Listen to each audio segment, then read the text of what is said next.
Ini amanat saya jalankan supaya saya tidak ngomong ngawur dan melebar-lebar. Saya bikin catatan sebanyak 11 poin mengenai kesehatan sejauh yang saya ingat ketika menulis ini. Pertama, hidup sehat atau kesehatan hidup itu merupakan gabungan antara kesehatan jiwa, kesehatan badan, dan kesehatan hubungan manusia dengan Tuhan.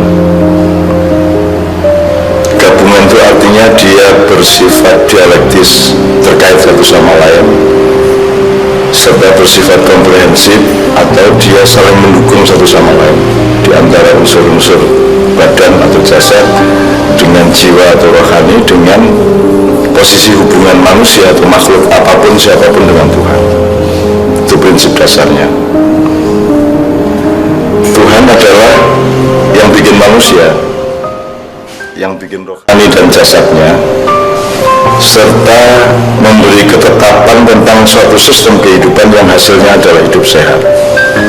Oleh karena itu, ketergantungan makhluk untuk sehat atau tidak sehat itu nomor satu adalah pada yang menciptakannya, yaitu Allah SWT. Kedua, oleh karena prinsip dasar seperti itu, maka kesehatan jasad tidak bisa berdiri atau bekerja sendiri. Ia berposisi saling tergantung dengan kesehatan jiwa atau rohani, serta dengan sehatnya hubungan manusia dengan Tuhan dari hari ke hari. Kita tahu ilmu kesehatan modern sangat rajin meneliti dengan seksama hal-hal yang menyangkut kesehatan jasad.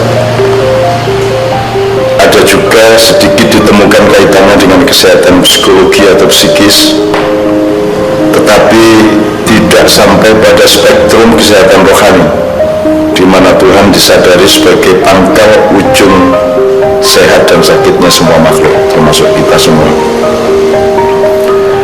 Khusus untuk mengenali posisi Tuhan, Tuhan itu memiliki hak mutlak atas sehat atau sakitnya apa saja yang Dia ciptakan. Tuhan tidak berpihak kepada sehatnya manusia berdasarkan konsep manusia tentang sehat. Sehat dan sakit menurut Tuhan berbeda atau sangat berbeda, atau bahkan bisa sangat terbalik dibanding sehat dan sakit menurut ilmu kita, menurut keperluan dan kepentingan manusia. Kesehatan di mata Tuhan adalah keberadaan manusia di dalam kepatuhannya kepada kehendaknya. Maka pemahaman atas kesehatan manusia bisa terbalik dari konsep kesehatan menurut Tuhan. Keempat, ada kemungkinan yang mungkin tidak terbatas jumlahnya. Tuhan bisa memberi sakit kepada manusia, tapi fungsinya adalah penyehatan jiwa. Tuhan memberi sakit atau penyakit kepada manusia, maksud atau posisinya bisa saja sebagai ujian atau pendidikan atau peringatan atau mungkin hukuman. Sebaliknya, Tuhan memberi sehat kepada manusia juga bisa merupakan ujian, pendidikan, peringatan atau hukuman. Jadi sehat dan sakit menurut kita ternyata bisa sangat terbalik dengan sehat dan sakit menurut Tuhan. Tergantung kita bisa menemukan enggak latar belakang kenapa Tuhan bikin kita sakit, kenapa Tuhan bikin kita sehat. Sakitnya manusia bisa membuatnya bersikap rendah hati dan sadar ketergantungannya kepada Tuhan. Sementara sehatnya manusia bisa merupakan semacam adab bagi manusia yang membuatnya sombong dan tergelincir hidupnya, serta kelak tiba di Tuhan tidak dalam posisi yang seperti Tuhan menghendakinya ketika Tuhan menciptakan kita semua. Kelima, demikian juga konsep Tuhan tentang hidup dan matinya manusia tidak sama dengan pemahaman kita, dengan pemahaman manusia. Banyak kita alami bahwa sakit berlanjut ke kematian, tapi juga bisa kematian terjadi tanpa sakit sebagai sebab musabab. Di dalam konsep Tuhan, hidup dan mati bisa berkait, bisa juga tidak berkait, terserah Tuhan. Tuhan menghidupkan dan Tuhan mematikan hanya terkait dengan kehendaknya itu sendiri, tidak harus berhubungan dengan sakit atau tidak sakit.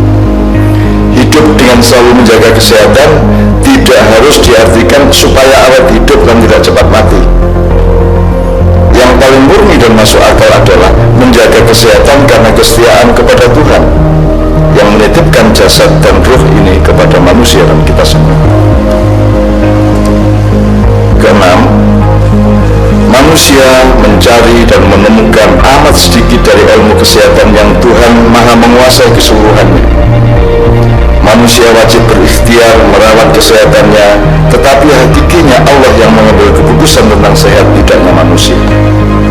Manusia wajib menjalani hidup yang sehat, tetapi Tuhan berhak menentukan orang yang merawat kesehatannya diambil nyawanya terlebih dulu dibanding orang yang berlaku seenaknya terhadap kesehatan hidupnya.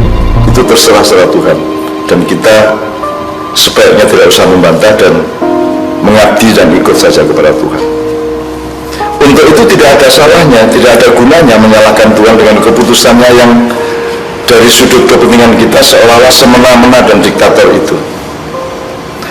Sebab setiap kondisi sehat atau sakit di suatu titik, di suatu area, penggalan atau petak dalam proses kehidupan baru bisa dinilai kesejatian sehat atau tidaknya kelak pada momentum tertentu di alam yang rumusnya adalah komprehensi dunia akhirat sekaligus. Kita mengenal hanya sepetak kecil dari urusan dunia, dan kita sebenarnya tidak berada pada posisi yang ilmiah untuk mengambil keputusan saat ini juga mengenai kita sehat atau sakit. Itulah sebabnya manusia tetap memerlukan iman, takwa, dan tawakal kepada Tuhan dalam keadaan sakit maupun sehat. Semua kondisi ilmu dan pemahaman tentang kesehatan atau apapun saja selalu dimasukkan ke dalam spektrum iman, takwa, dan tawakal. Kalau mau gampangnya ya sehat ya monggo, sakit ya monggo, asal tetap berada di dalam iman, takwa, dan tawakal. Ukurannya itu. Nomor 7, manusia meneliti sakit dan sehat, kemudian berikhtiar mengobati, tetapi manusia tidak mampu berposisi untuk menyembuhkan. Manusia menanam benih, Tuhan yang menyemaikan. Manusia berjuang, Tuhan yang menentukan pencapaian atau kegagalan. Tuhan bisa berlaku sesuai dengan rumus kesehatan manusia, misalnya menyembuhkan orang yang sakit yang diobati oleh manusia.